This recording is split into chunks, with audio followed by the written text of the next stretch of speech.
सोमवार व्रत कथा। भगवान शिव और माता पार्वती की कृपा पाने के लिए सोमवार का व्रत फलदायी है। इस व्रत को विधि विधान के अनुसार करना चाहिए।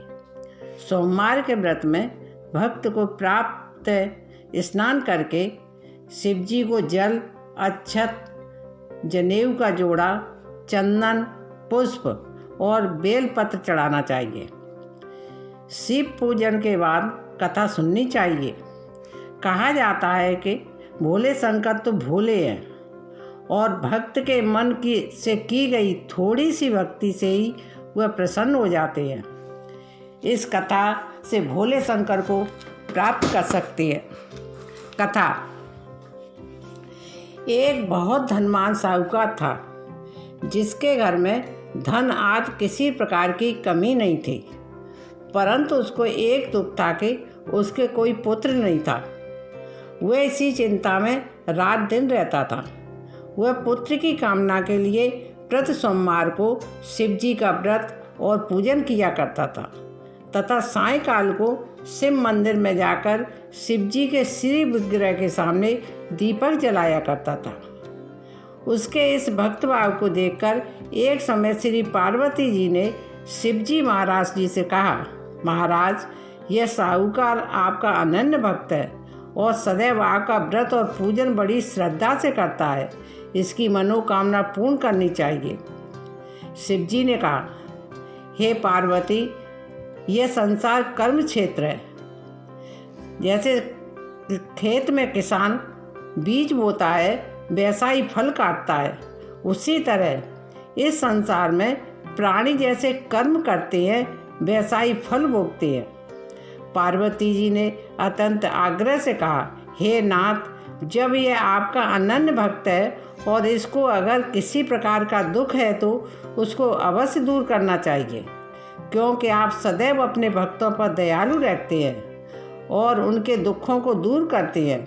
यदि आप ऐसा नहीं करोगे तो मनुष्य आपकी सेवा तथा व्रत क्यों करेंगे।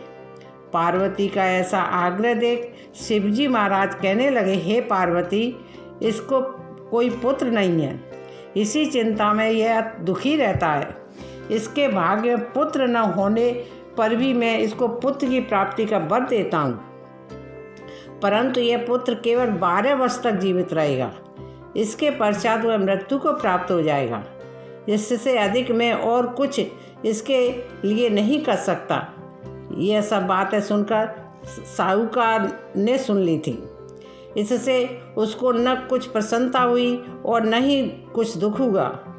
वह पहले जैसा ही शिवजी जी का व्रत और पूजन करता रहा। कुछ काल व्यतीत हो जाने पर साहूकार की स्त्री गर्भवती हुई और 10वें महीने उसके गर्भ से अति सुंदर पुत्र की प्राप्ति हुई। साहूकार के घर में बहुत खुशी मनाई गई, परंतु साहूकार ने उसकी केवल 12 वर्ष की आयु जान कोई अत्यंत प्रसन्नता प्रकट नहीं की और न ही किसी को यह भेद बताया। जब तक बालक 11 वर्ष का हो गया तो उस बालक की माता ने उसके पिता से विवाह आदि के लिए कहा, तो वह साहूकार कहने लगा कि अभी मैं इसका विवाह नहीं करूँगा, अपने पुत्र को काशी पढ़ने के लिए भेजूंगा। फिर साहूकार ने अपने साले अर्थात बालक के मामा को बुलाकर उसको बहुत सा धन देकर कहा, तुम इस बालक को काशी पढ़ने के लिए ले जाओ और रास्ते में जिस स्थान पर भी जाओ यज्ञ करते और ब्राह्मणों को भोजन कराते जाना। वे दोनों मामा भांजे यज्ञ करते और ब्राह्मणों को भोजन कराते जा रहे थे। रास्ते में एक शहर पड़ा। उस शहर में राजा की कन्या का विवाह था और दूसरे राजा का लड़का जो विवाह कराने के लिए बारात लेकर आया था, वह एक आंख से काना था। उस पिता को इस बात की बड़ी चिंता थी कि कहीं वर को देख कन्या के माता पिता विवाह में किसी प्रकार की अड़चन पैदा न कर दें। इस कारण जब उसने अति सुंदर सेठ के लड़के को देखा तो उसके मन में विचार आया कि क्यों न दरवाजे के समय इस लड़के से वर का काम चलाया जाए। ऐसा विचार कर वर के पिता ने उस लड़के और मामा से बात कर ली और उनको राजी कर लिया। फिर उस लड़के को बर के कपड़े पहना और घोड़ी पर चढ़ा दरवाजे पर ले गए और सब कार्य प्रसन्नता से पूर्ण हो गया। फिर बर के पिता ने सोचा कि यदि विवाह कार्य भी इसी लड़के से करा लिया जाए तो क्या बुराई है।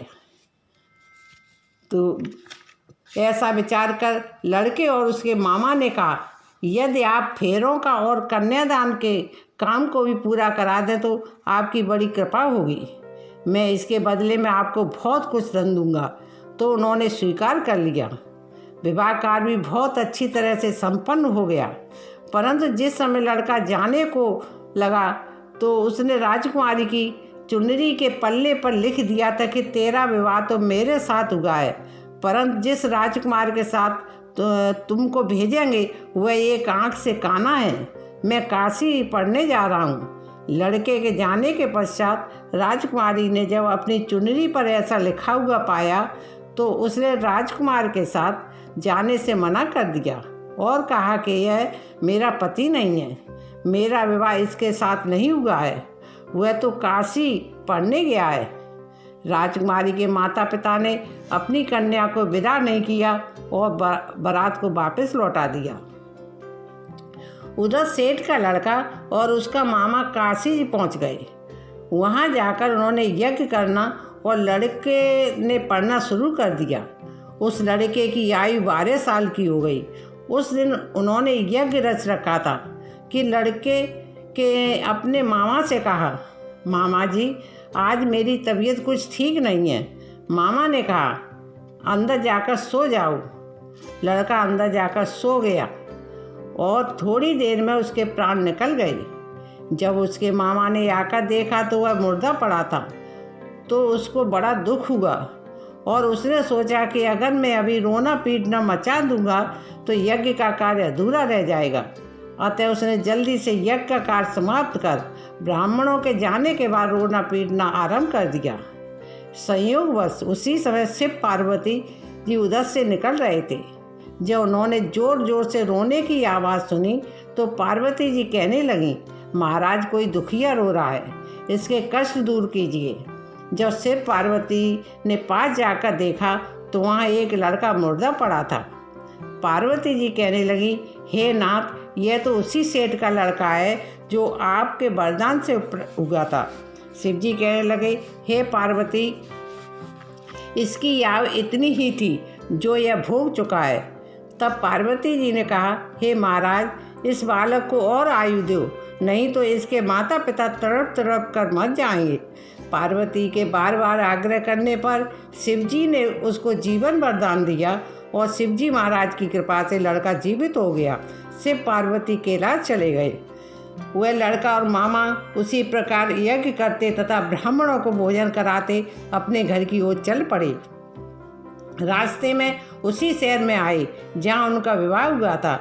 वहाँ पर आकर उन्होंने यज्ञ आरंभ कर दिया तो उस लड़के के ससुर ने उसको पहचान लिया और अपने महल में ले जाकर उनकी बड़ी खातिरी की।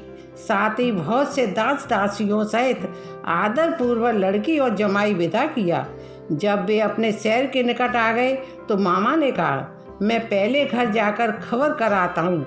जब उस लड़के का मामा घर पहुँचा तो लड़के के माता पिता घर की छत पर बैठे थे और यह प्रण कर रखा था कि यदि हमारा पुत्र सकुशल लौट आया तो हम राजी खुशी नीचे आ जाएंगे, नहीं तो छत से गिरकर अपने प्राण त्याग देंगे।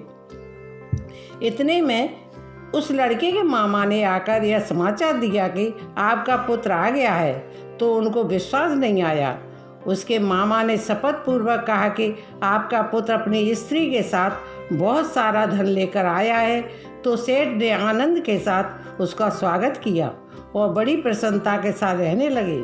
इसी प्रकार से जो कोई भी सोमवार के व्रत को धारण करता है अथवा इस कथा को पढ़ता है और सुनाता है, उसकी समस्त मनोकामनाएं पूर्ण होती हैं। जय हो शिव शंकर पार्वती जी की।